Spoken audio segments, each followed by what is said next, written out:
नमस्कार, मैं आपका अपना ब्रजकिशोर तिवारी। आज हम इस वीडियो में चर्चा करेंगे हिंदुओं का दुश्मन आखिर कौन है।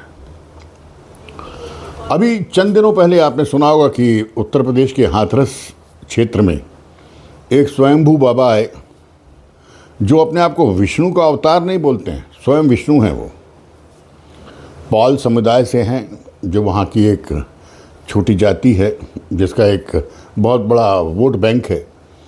तो वो साक्षात विष्णु भगवान आए। उन्होंने अपने एजेंटों को भेजकर पूरे उत्तर प्रदेश और हरियाणा और मध्य प्रदेश में पहले ढिंढोरी पिटवाई और फिर लाखों लोगों को जमा किया। और उनके जाते ही वहाँ भगदड़ में सैकड़ों लोग घायल हुए, जिसमें 121 तो तत्काल मृत्यु को प्राप्त हो गए। ये है हमारे विष्णु भगवान का कर्तव्य। आपको मैं ये बताना चाहता हूँ कि आप सभी समझदार हैं। इस तरीके के जितने भी ढोंगी बाबा हमारे देश में हिंदू धर्म में पाए जाते हैं, आखिर उनका लक्ष्य क्या है? क्या उनमें ईश्वरत्व है? क्या वो ईश्वर के तुल्य हैं? या जैसे राम और कृष्ण को विष्णु का अवतार माना गया, क्या वैसे वो अवतारी हैं? क्या उनके कर्म कांड इस तरीके के थे कि जनता उनको पूज्य माने, उनके पीछे भागे? कदापि नहीं। अधिकतर साधु संतों के पीछे एक अपराध का इतिहास होता है। ये अपराधी बहुत ही शातिर होते हैं।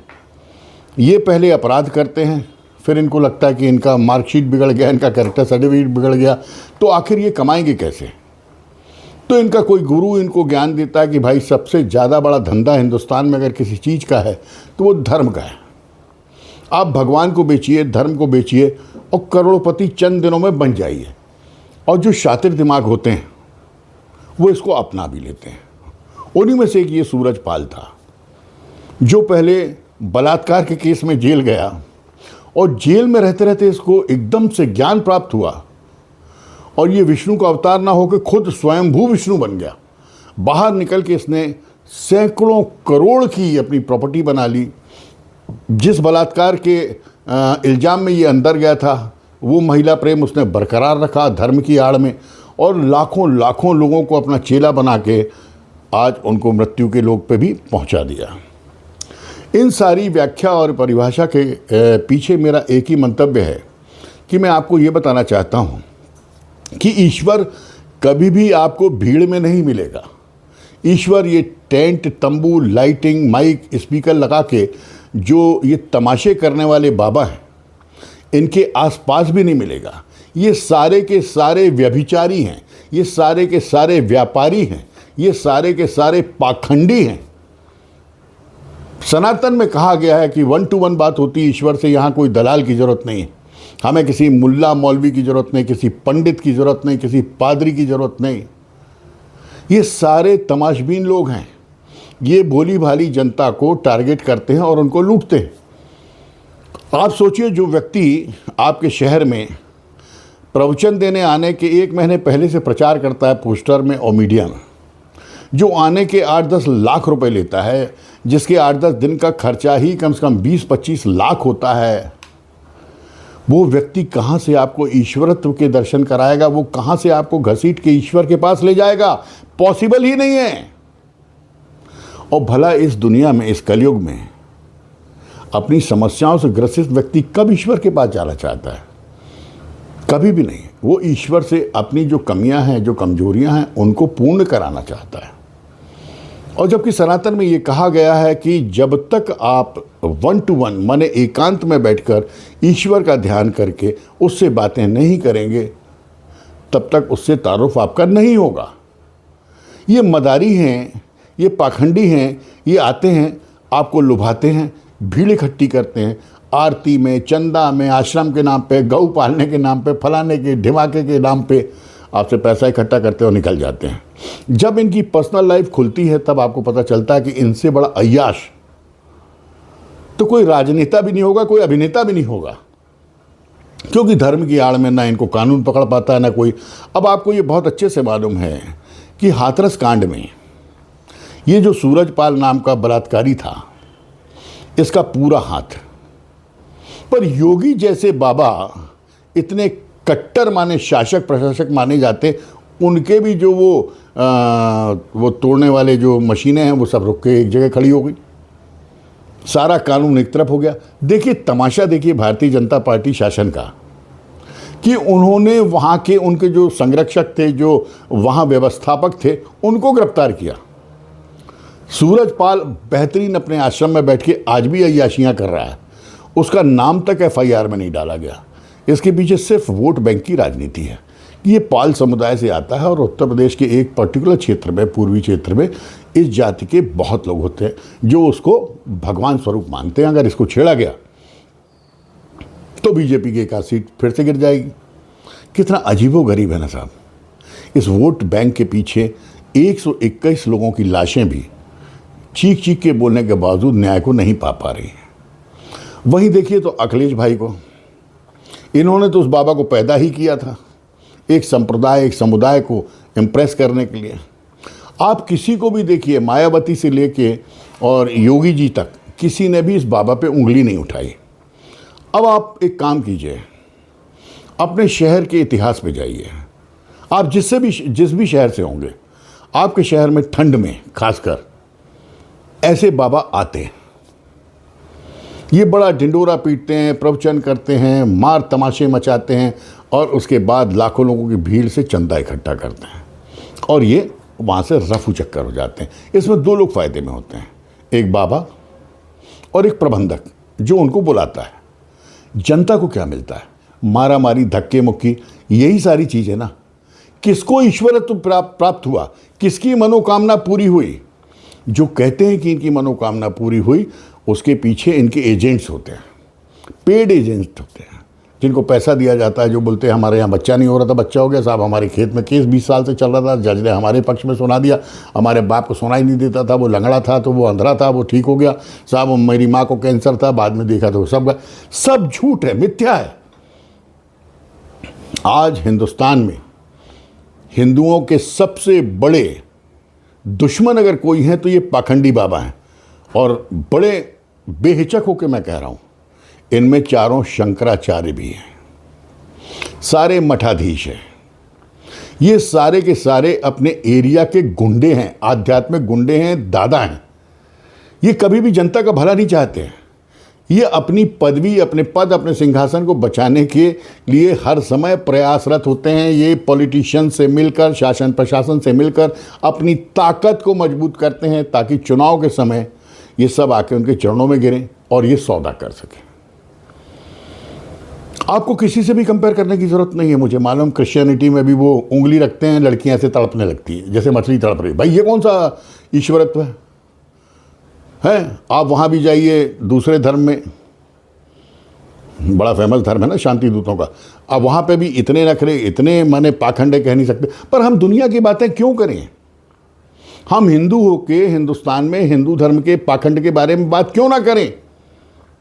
आपको हर शहर में एक ना एक जगह ऐसी मिल जाएगी, यहाँ पे भगवान आए थे, उनने मूर्ति रख दी थी, यहाँ पे भाई फलाने बाबा हैं, वो ऐसे हैं, वो ये रोग दूर कर देते हैं, वो ये सारे पाखंड बंद होना चाहिए।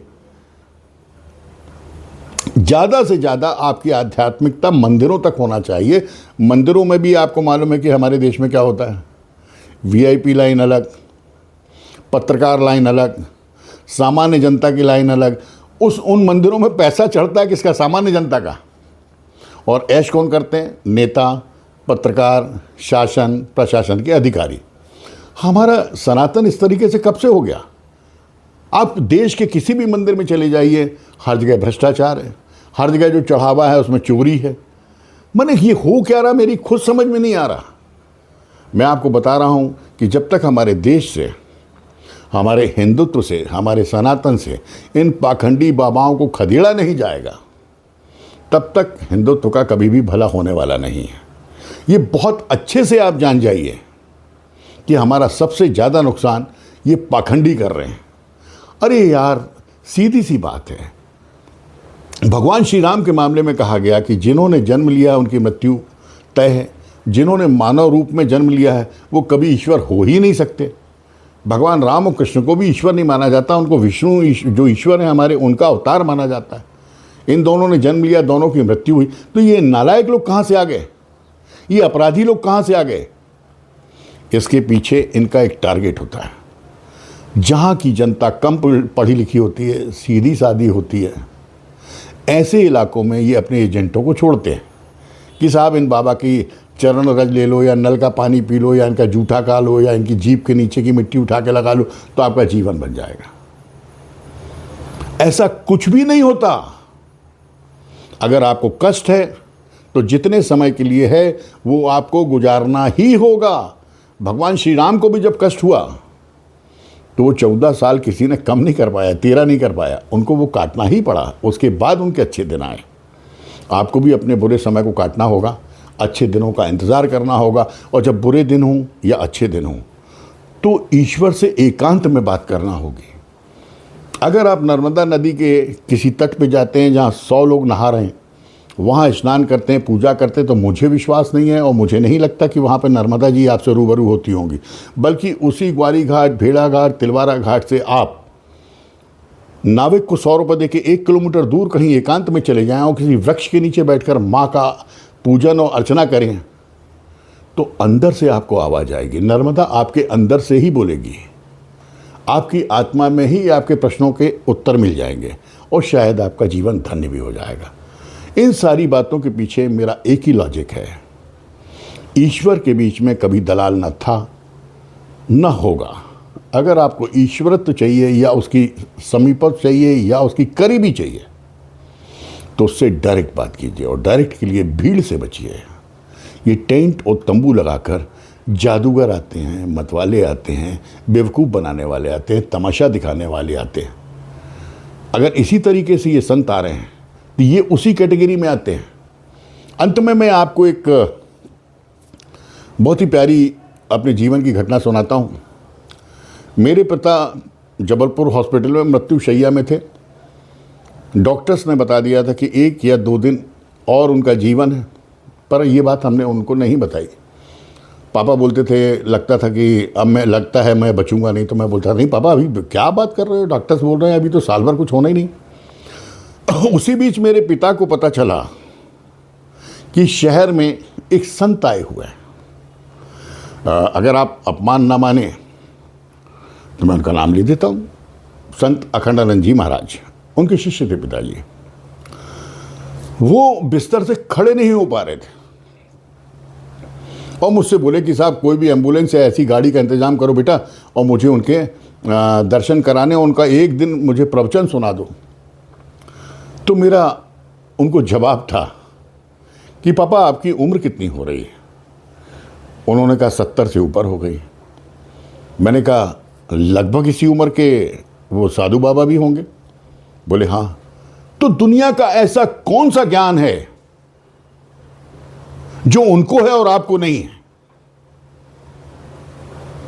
दुनिया की हर वो बात जो वो संत आपको बताएगा, वो सारी बातें आप स्वतः जानते हैं, सिर्फ दूसरे के मुंह से सुनना चाहते हैं।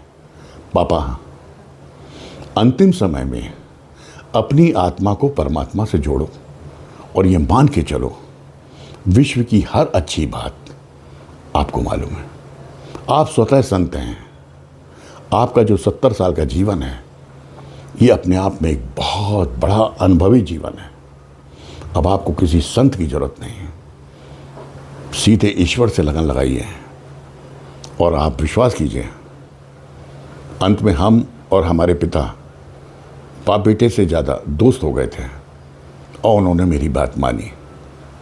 इसी तरीके से मैं आपसे बोल रहा हूँ कि अगर हिंदुत्व में ये पाखंड कम करना है तो इन बाबाओं से बचो, अपने जीवन को सफल बनाओ, इनसे दूर रहो।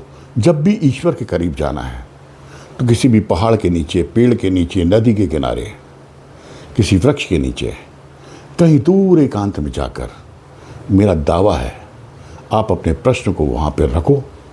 उस वृक्ष, पहाड़, नदी, झरने से स्वतः आपको उत्तर मिलेगा और वही उत्तर आपका भला करेगा, क्योंकि वो ईश्वर की आवाज़ होगी। नमस्कार।